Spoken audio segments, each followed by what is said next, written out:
Good morning all of you. Tarun school के YouTube channel पे मैं आप सभी का हार्दिक स्वागत करता हूं। जैसे कि लास्ट वीडियो में हमने पढ़ा था क्रिस्टलीय और अक्रिस्टलीय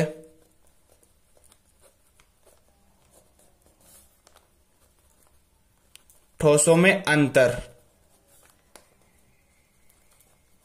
क्रिस्टलीय और अक्रिस्टलीय ठोसों में अंतर, ये लास्ट वीडियो में अपन पढ़ चुके थे। और लास्ट वीडियो में मैंने एक टॉपिक होल्ड किया था और मैंने ये बोला था इसको नेक्स्ट वीडियो में पढ़ेंगे। और ये बताया था कि क्रिस्टलीय जो ठोस होते हैं, क्रिस्टलीय ठोस, इसमें विषमदेशिकता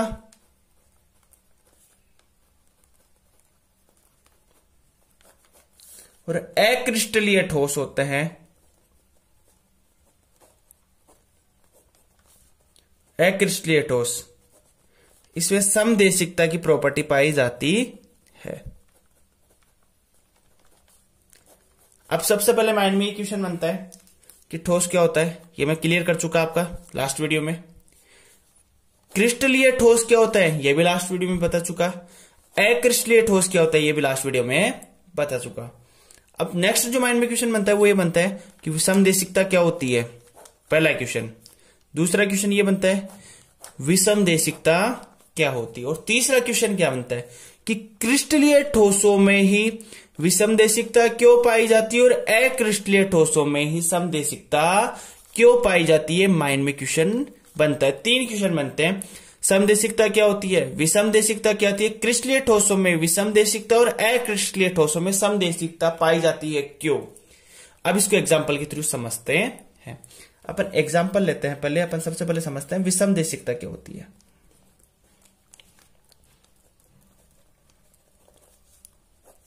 विषमदेशिकता क्या होती है। अब विषमदेशिकता किसमें पाई जाती है, क्रिस्टलीय ठोसों में। तो क्रिस्टलीय ठोस लिया मैंने। अब क्रिस्टलीय ठोस क्या होता है कि जिसकी निश्चित और नियमित ज्यामितीय व्यवस्था होती है, मतलब निश्चित और नियमित व्यवस्था होती है। निश्चित और नियमित व्यवस्था होती है। अब निश्चित और नियमित व्यवस्था किसकी होती है, अवयवी कणों की। अवयवी कणों की। अब अवयवी कण भी मैं लास्ट वीडियो में बता चुका हूं आपको। अवयवी कण क्या होते हैं, जिनसे क्रिस्टल का निर्माण होता है। ये क्या क्या हो सकते हैं, अणु, परमाणु या फिर आयन। ये अणु, परमाणु या फिर आयन हो सकते हैं। अब इसको एग्जांपल के थ्रू समझ लो आप। सपोज किया मेरे पास कोई मटेरियल इस प्रकार से है, Na+, Cl-, Na+, Cl-, Cl-, Na+, Cl-, Na+, Na+, Cl-, Na+,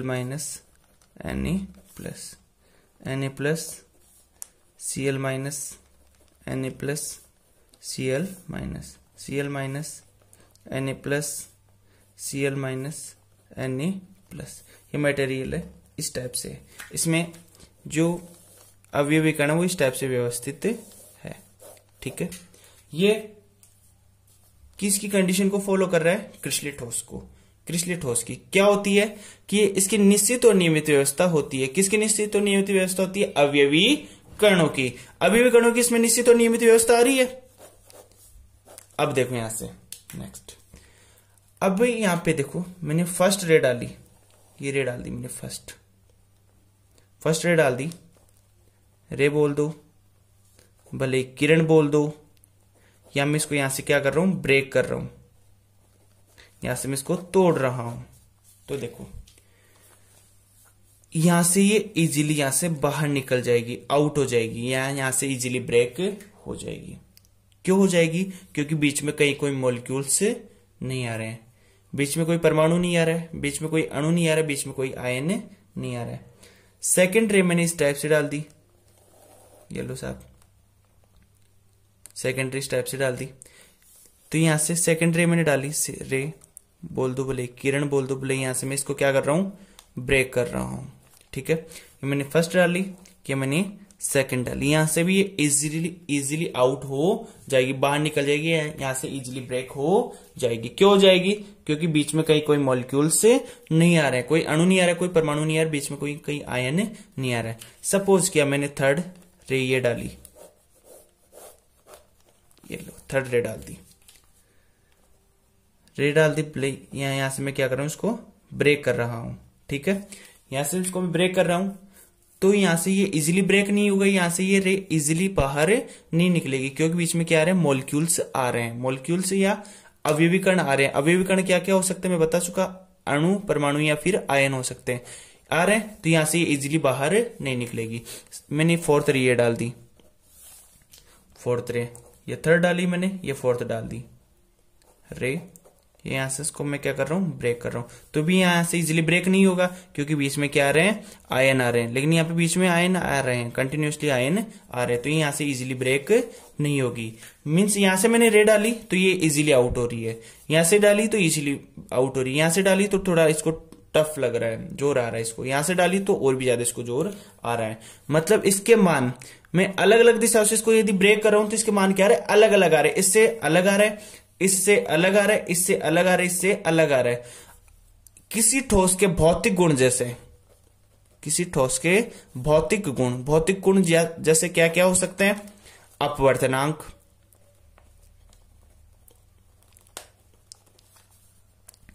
ऊष्मा चालकता, विद्युत चालकता या यांत्रिक सामर्थ्य के मान अलग अलग दिशाओं से मैं ज्ञात कर रहा हूं, इस किरण के थ्रू, इस किरण के थ्रू, इस किरण के थ्रू।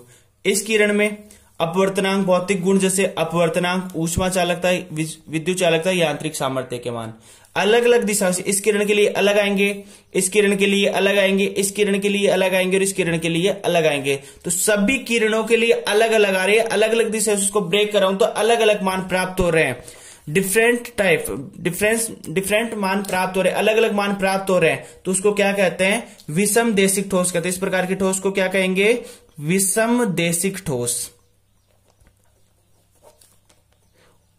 विषम देशिक ठोस। और इस गुण को क्या कहते हैं, विषम देशिकता। इस गुण को क्या कहते हैं, विषम देशिकता कहते हैं।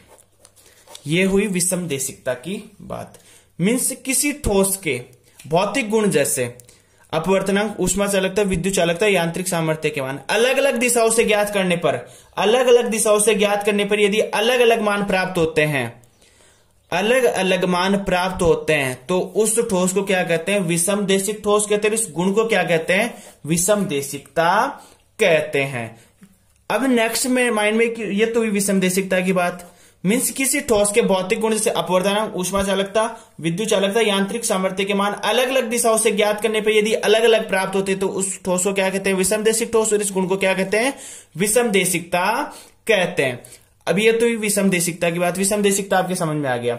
अब नेक्स्ट माइंड में ये क्वेश्चन था कि क्रिस्टलीय ठोसों में विषम देशिकता क्यों पाई जाती है।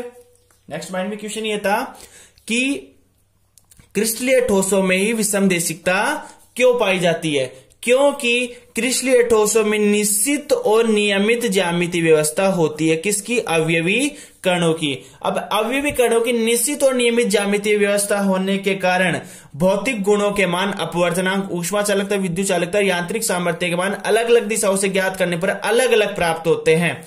इसलिए क्रिस्टलीय ठोसों में विषम देशिकता की प्रॉपर्टी पाई जाती है, क्रिस्टलीय ठोसों में विषम देशिकता का गुण पाया जाता है। यह हुई विषम देशिकता की बात। अब नेक्स्ट देखो कि अक्रिस्टलीय ठोसों में समदेशिकता पाई जाती है, क्यों। नेक्स्ट क्वेश्चन पहले तो समझना आपको समदेशिकता क्या होती है।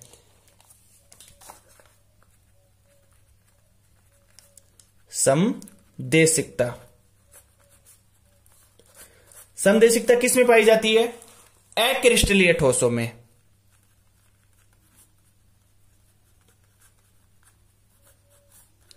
अक्रिस्टलीय ठोस में। अब अक्रिस्टलीय ठोस में आपको अच्छे से पता है कि अवयवी जो कण होते हैं, अवयवी कणों की जो व्यवस्था होती है वो अनिश्चित और अनियमित होती है। अनिश्चित और अनियमित व्यवस्था होती है। किसकी? अक्रिस्टलीय ठोसों में अवयवी कणों की। अब इसको एग्जांपल के थ्रू समझ लो। पहले समदेशिकता समझनी है अपन को। मेरे पास कोई मटेरियल है इस टाइप से,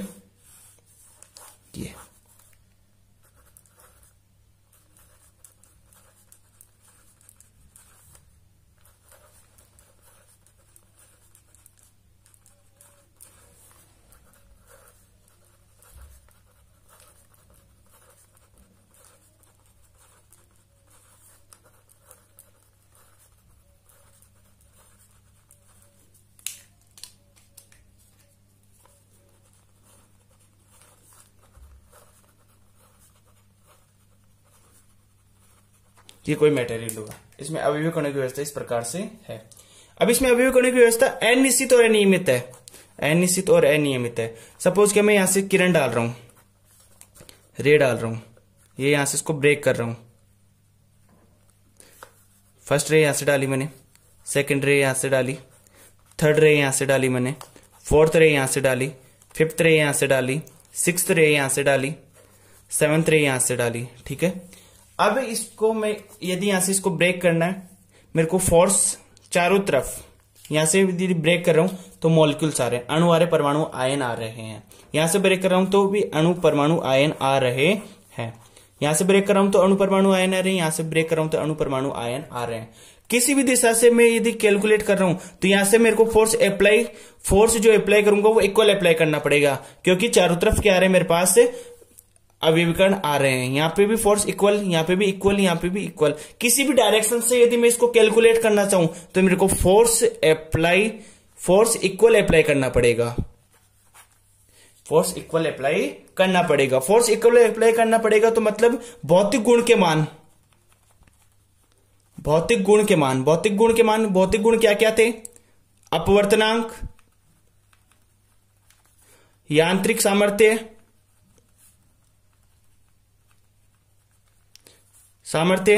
विद्युत चालकता और ऊष्मा चालकता के मान अलग अलग दिशाओं से ज्ञात कर रहा हूं। मैं इसको अलग अलग दिशाओं से ज्ञात कर रहा हूं, फिर भी क्या आ रहे हैं? समान आ रहे हैं, समान प्राप्त होते हैं। तो उस ठोस को क्या कहते हैं? समदेशिक ठोस कहते हैं। समदेशिक ठोस। और इस गुण को क्या कहते हैं? समदेशिकता कहते हैं। अब समान मान क्यों प्राप्त हो रहे हैं? क्योंकि मेरे को चारों तरफ से किसी भी साइड से यदि कैलकुलेट कर रहा हूं तो चारों तरफ क्या आ रहे हैं? मॉलिक्यूल्स इक्वल आ रहे हैं, बिखरे हुए हैं, कोई इजीली निकलने के लिए रास्ता नहीं है। भौतिक गुणों के मान अपवर्तनांक, यांत्रिक सामर्थ्य, विद्युत चालकता, ऊष्मा चालकता के मान क्या आएंगे? समान प्राप्त होते हैं। इस ठोस को क्या कहते हैं? समदेशिक ठोस कहते हैं। इस गुण को क्या कहते हैं? समदेशिकता कहते हैं।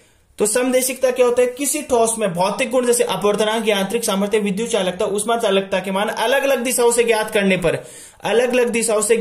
पर भी यदि मान समान प्राप्त होते हैं तो उस ठोस को क्या कहते हैं? समदेशिक ठोस कहते हैं। इस गुण को क्या कहते हैं? समदेशिकता कहते हैं। मैंने नेक्स्ट माइंड में अपने क्वेश्चन था कि अक्रिस्टलीय ठोसों में ही समदेशिकता क्यों पाई जाती है? अक्रिस्टलीय ठोसों में ही समदेशिकता क्यों पाई जाती है? क्योंकि इसमें अवयवी कणों की अनिश्चित और अनियमित व्यवस्था होती है, जिसके कारण भौतिक गुण जैसे अपवर्तनांक, यांत्रिक सामर्थ्य, विद्युत चालकता, ऊष्मा चालकता के मान अलग अलग दिशाओं से ज्ञात करने पर अलग अलग समान प्राप्त होते हैं। अक्रिस्टलीय ठोसों में ही समदेशिकता क्यों पाई जाती? क्योंकि अक्रिस्टलीय ठोसों में अवयवी कणों की अनिश्चित और अनियमित ज्यामितीय व्यवस्था होती है, जिसके कारण भौतिक गुण जैसे अपवर्तनांक, यांत्रिक सामर्थ्य, विद्युत चालकता, ऊष्मा चालकता के मान अलग अलग दिशाओं से ज्ञात करने पर समान प्राप्त होते हैं। इसलिए इस प्रकार के ठोस को क्या कहते हैं? समदेशिक ठोस कहते हैं। और इस गुण को क्या कहते हैं? समदेशिकता कहते हैं। अब इसको लैंग्वेज फॉर्म में देख लो, समदेशिकता को और विषमदेशिकता को। समदेशिकता क्या होती है? ठोसों के भौतिक गुण जैसे अपवर्तनांक, विद्युत चालकता, ऊष्मा चालकता, यांत्रिक सामर्थ्य के मान किसी ठोस में अलग अलग दिशाओं से ज्ञात करने पर यदि ये समान आते तो इन्हें समदेशिक ठोस कहते हैं। इस गुण को क्या कहते हैं? समदेशिकता कहते हैं। विषमदेशिक ठोस भौतिक गुण जैसे विषमदेशिक ठोस, ठोसों के भौतिक गुण जैसे अपवर्तनांक, विद्युत चालकता, ऊष्मा चालकता, यांत्रिक सामर्थ्य आदि के मान किसी ठोस में अलग अलग दिशाओं से ज्ञात करने पर यदि ये समान नहीं आते हैं तो उन्हें विषमदेशिक ठोस कहते थे, इस गुण को विषमदेशिकता कहते हैं। जैसा कि मैं दोनों के एग्जाम्पल समदेशिकता और विषमदेशिकता के एग्जाम्पल के थ्रू समझा चुका हूं। नेक्स्ट देखो आगे, विभिन्न बंधों के आधार पर, विभिन्न बंधों के आधार पर क्रिस्टलीय ठोसों का वर्गीकरण, क्रिस्टलीय ठोसों का वर्गीकरण, विभिन्न बंधों के आधार पर क्रिस्टलीय ठोसों का वर्गीकरण। अब पहला माइंड में क्वेश्चन ये बनता है कि सर आपने क्रिस्टलीय ठोसों का वर्गीकरण ही क्यों किया, अक्रिस्टलीय ठोसों का क्यों नहीं किया? क्योंकि मैं आपको यहां से बता दूं कि अक्रिस्टलीय ठोसों की अनिश्चित और अनियमित ज्यामितीय व्यवस्था होती है, और अनिश्चित और अनियमित ज्यामितीय व्यवस्था होने के कारण उनके जो बॉन्डेड होंगे वो भी अनिश्चित और अनियमित होंगे, मतलब एक सीक्वेंस में नहीं होंगे। जबकि क्रिस्टलीय ठोसों में अवयवी कणों की निश्चित और नियमित ज्यामितीय व्यवस्था होती है। निश्चित और नियमित ज्यामितीय व्यवस्था होने के कारण इनमें जो बॉन्डिंग होगी अवयवी कणों के मध्य वो भी क्या होगी, एक सीक्वेंस में होगी। इसलिए अपन किसी भी चीज की जो स्टडी करते हैं वो जो राइट होती है उसी की स्टडी करते हैं। तो यहाँ पे जो क्रिस्टलीय ठोस है उसमें अवयवी कणों की निश्चित और नियमित व्यवस्था होती है, तो उनके बंधों की व्यवस्था क्या होगी, निश्चित और नियमित होगी। इसके आधार पर क्रिस्टलीय ठोसों का वर्गीकरण किसके आधार पर, बंधों के आधार पर। बंधों के आधार पर क्रिस्टलीय ठोसों को कितने भागों में विभाजित किया गया है, 4 भागों में। कितने भागों में विभाजित किया गया है, 4 भागों में। एक नंबर होता है आणविक ठोस, आणविक ठोस। नंबर 2 होता है आयनिक ठोस। नंबर 3 धात्विक ठोस। नंबर 4 सहसंयोजक ठोस। सहसंयोजक ठोस या इसको दूसरे नाम से भी जाना जाता है नेटवर्क ठोस। अब देखो यहां से नाम से स्पष्ट हो रहा है कि इसमें अवयवी कण क्या होंगे, अणु।